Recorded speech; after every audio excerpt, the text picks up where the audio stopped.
Un estallido de balas rompió la calma de Culiacán, Sinaloa, el 31 de agosto de 2025, convirtiendo hospitales en campos de guerra y calles en zonas de miedo.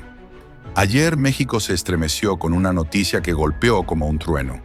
Sicarios del cártel de Sinaloa atacaron 3 hospitales en la capital sinaloense, dejando 6 muertos, entre ellos civiles inocentes que solo buscaban noticias de sus seres queridos. En medio de una guerra interna entre las facciones de los Chapitos y los Mayos, la violencia escaló a un nivel nunca visto, con balas cruzando pasillos médicos y familias corriendo en pánico.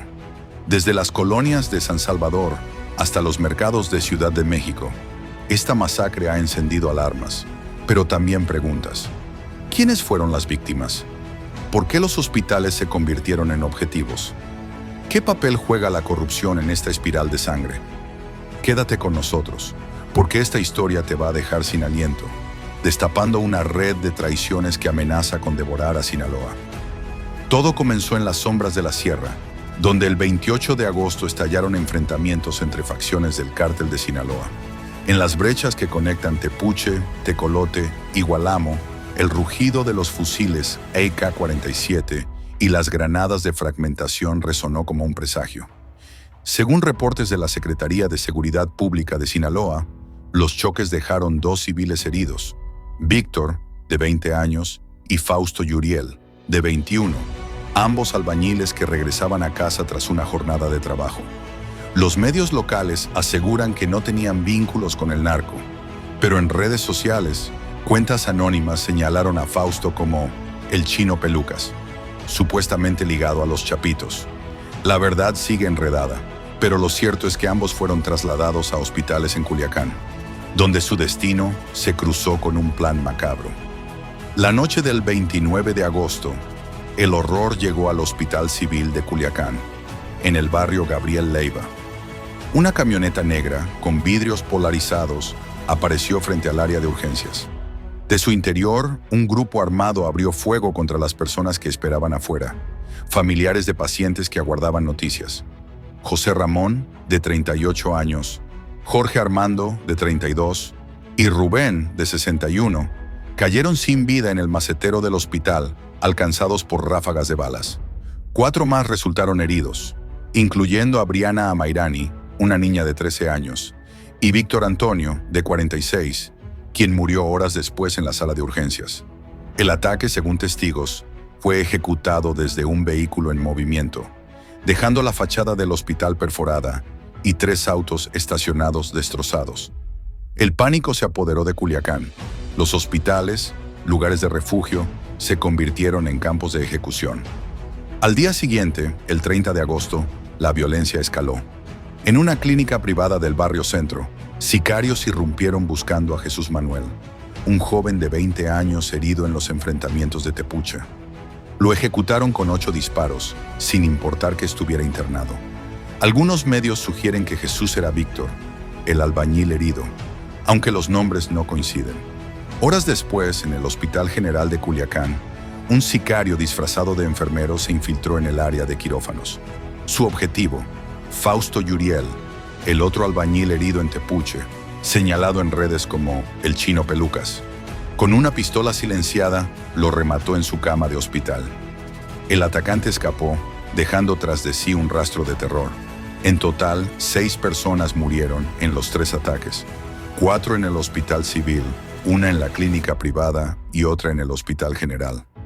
Las autoridades desbordadas desplegaron a la Guardia Nacional, la Marina y la Policía Estatal, asegurando los hospitales con vehículos blindados y retenes. Pero la pregunta seguía en el aire. ¿Quién ordenó estas ejecuciones y por qué? La respuesta apunta a la guerra interna del cártel de Sinaloa.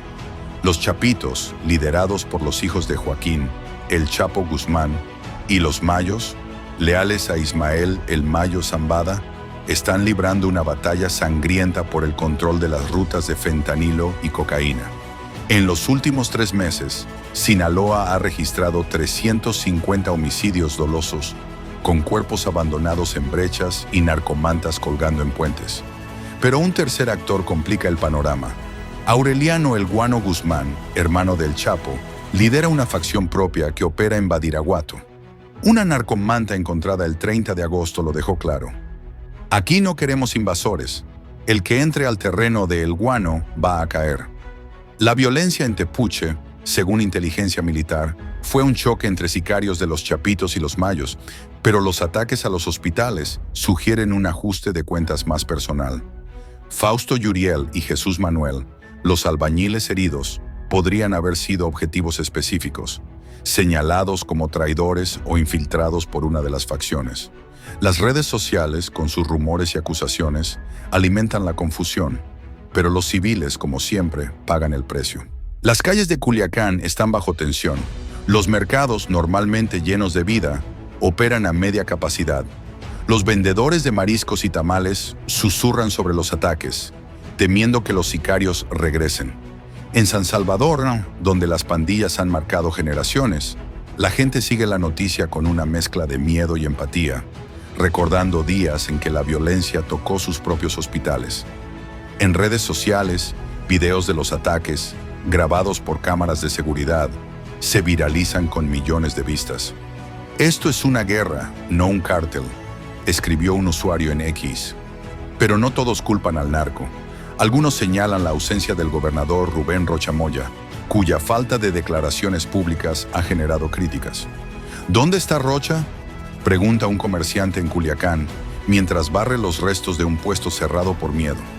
La Secretaría de Salud Estatal, liderada por Cuitláhuac González, respondió con medidas de emergencia. Pacientes heridos por armas de fuego serán evaluados para trasladarlos a hospitales seguros, y las áreas de internamiento estarán separadas para evitar más ataques. Pero en las comunidades, la desconfianza reina. Una madre en Badiraguato, abrazando a su hijo, murmura: «Aquí nadie nos protege». La operación de las fuerzas federales fue inmediata. Desde el 31 de agosto, la Guardia Nacional y la Marina establecieron retenes en los hospitales, revisando cada vehículo y persona que entra. En el Hospital General de Culiacán, camiones blindados patrullan el perímetro, mientras drones sobrevuelan las calles. Un cateo en la colonia Urbi Villa del Cedro descubrió un arsenal. 30 fusiles, granadas y kilos de cocaína, escondidos en una casa de lujo. Pero la corrupción, como una sombra, complica la lucha. Un informe filtrado sugiere que un oficial de la Policía Estatal, apodado El Fantasma, proporcionó información a los sicarios sobre los traslados de Fausto y Jesús Manuel. Este oficial, según fuentes, recibió 2 millones de pesos depositados en una cuenta en las Bahamas, vinculada a una red de lavado de dinero del cártel de Sinaloa. La investigación apunta a una red de complicidad que alcanza a funcionarios locales y empresarios de la construcción en Mazatlán, quienes financian las operaciones del cártel a cambio de protección. La guerra en Sinaloa no es solo entre facciones, es un reflejo de un sistema fracturado. Los hospitales, ahora vigilados como fortalezas, son un recordatorio de cómo el narco ha infiltrado cada rincón de la sociedad. En las comunidades rurales, los campesinos, hartos de extorsiones, organizan rondas nocturnas con machetes y escopetas. Si el gobierno no nos cuida, lo haremos nosotros, dice un agricultor en Tecolote. En San Salvador, la historia de Culiacán despierta ecos de las fugas del Secot, donde la violencia también tocó a los inocentes. Las redes sociales hierven con debates. Algunos ven en los ataques una señal de que el cártel de Sinaloa está desesperado, mientras otros temen que sea el comienzo de una nueva ola de terror. Una narcomanta en Mazatlán, firmada por los Mayos, advierte: «Esto no termina hasta que caigan todos». La pregunta que flota en el aire, desde las brechas de Badiraguato hasta las calles de San Salvador, es ¿quién será el próximo? El impacto de los ataques trasciende Culiacán. En la Ciudad de México, las autoridades federales han reforzado la seguridad en hospitales clave, temiendo que el modelo de los ataques se replique. La Secretaría de Seguridad y Protección Ciudadana, liderada por Omar García Harfuch, anunció operativos conjuntos con la DEA para rastrear las finanzas del cártel de Sinaloa, que mueve millones de dólares a través de cuentas en Panamá y las Islas Caimán. Pero la corrupción sigue siendo el mayor obstáculo. Un empresario de Culiacán, dueño de una cadena de hoteles, está bajo investigación por transferencias sospechosas que financiaron los ataques.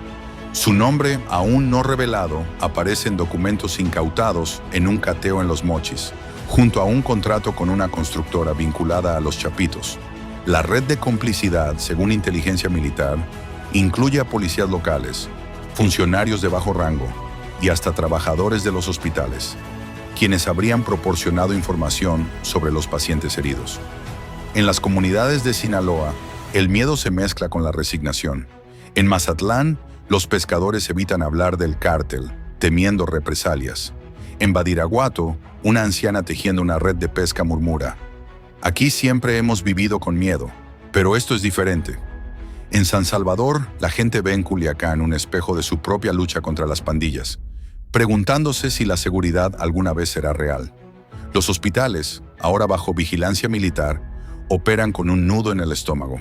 El personal médico, a pesar del pánico, sigue atendiendo, pero muchos temen por sus vidas. Una enfermera del Hospital Civil, entrevistada anónimamente, confesó: "Cada paciente que llega con una herida de bala nos pone en riesgo. No sabemos quién es quién. La Secretaría de Salud prometió protección, pero las medidas parecen insuficientes frente a un enemigo que no respeta reglas". La guerra entre los Chapitos, los Mayos y la facción de El Guano está lejos de terminar. En los últimos días, 7 homicidios más se registraron en Culiacán, incluyendo el de un elemento de protección civil encontrado en una brecha de Navolato. Los cuerpos, las narcomantas y los videos de ejecuciones en Telegram son un recordatorio de que el cártel de Sinaloa no se doblega fácilmente. Pero las fuerzas federales, con el respaldo de Harfuch, no ceden. Los operativos en Sinaloa han decomisado 5 toneladas de droga y 15 millones de pesos en una semana. Sin embargo, la ausencia del gobernador Rocha Moya sigue generando críticas. Su silencio, en un momento tan crítico, ha dejado a los sinaloenses sintiéndose abandonados. En redes sociales, un usuario escribió: "¿Dónde está Rocha? Culiacán se desangra y él no aparece". Mientras tanto, la figura de Harfuch emerge como un símbolo de resistencia, aunque no sin controversias. Su historial, marcado por acusaciones de nexos con el narco, sigue siendo un punto de debate, pero sus resultados son innegables. La tormenta de violencia que sacudió Culiacán el 31 de agosto de 2025 no se detuvo en los hospitales. Mientras las sirenas resonaban y las familias lloraban a sus muertos, Sinaloa se hundía en una guerra que parecía no tener fin. Los ataques a 3 centros médicos, que dejaron 6 víctimas fatales, fueron solo la punta de un iceberg mucho más oscuro. En las calles de Culiacán, el miedo se instaló como un vecino más, y en las colonias de San Salvador, la noticia resonó como un eco de su propia lucha contra el crimen. La guerra interna del cártel de Sinaloa, entre los Chapitos, los Mayos y la facción de Aureliano El Guano Guzmán, desató una cacería que no distingue entre culpables e inocentes. Pero detrás de las balas hay una red de traiciones, dinero sucio y una lucha de poder que amenaza con devorar todo a su paso. ¿Qué secretos esconden los hospitales atacados? ¿Quién está financiando esta masacre? ¿Qué hará el gobierno para detener el caos? Esta historia te va a mantener pegado, porque cada revelación es un paso más hacia el corazón del narco. La mañana del 31 de agosto, Culiacán despertó bajo un cerco militar. Camiones blindados de la Guardia Nacional patrullaban las entradas de los hospitales, mientras drones con cámaras térmicas sobrevolaban los barrios de Gabriel Leiva y Benito Juárez. Los cateos, ordenados tras los ataques, comenzaron a destapar una red de complicidad que va más allá de los sicarios. En una casa de seguridad en la colonia Las Quintas, las autoridades encontraron un alijo de documentos que detallaban pagos a trabajadores hospitalarios. Una enfermera, identificada solo como Marta, habría recibido 100,000 pesos por informar sobre los pacientes heridos en Tepuche, incluyendo a Fausto Yuriel y Jesús Manuel. Los documentos escritos a mano también mencionaban a un médico de la clínica privada del barrio Centro, quien supuestamente permitió el acceso del sicario disfrazado de enfermero. Estas traiciones internas, según un informe de la Secretaría de Seguridad Pública, fueron clave para que los atacantes localizaran a sus objetivos con precisión quirúrgica. Pero los hilos de la red suben más alto. un empresario de la construcción en Culiacán, dueño de una compañía que ha ganado contratos para obras públicas, está bajo investigación por transferencias de $5 millones a cuentas en las Islas Caimán, vinculadas a los mayos.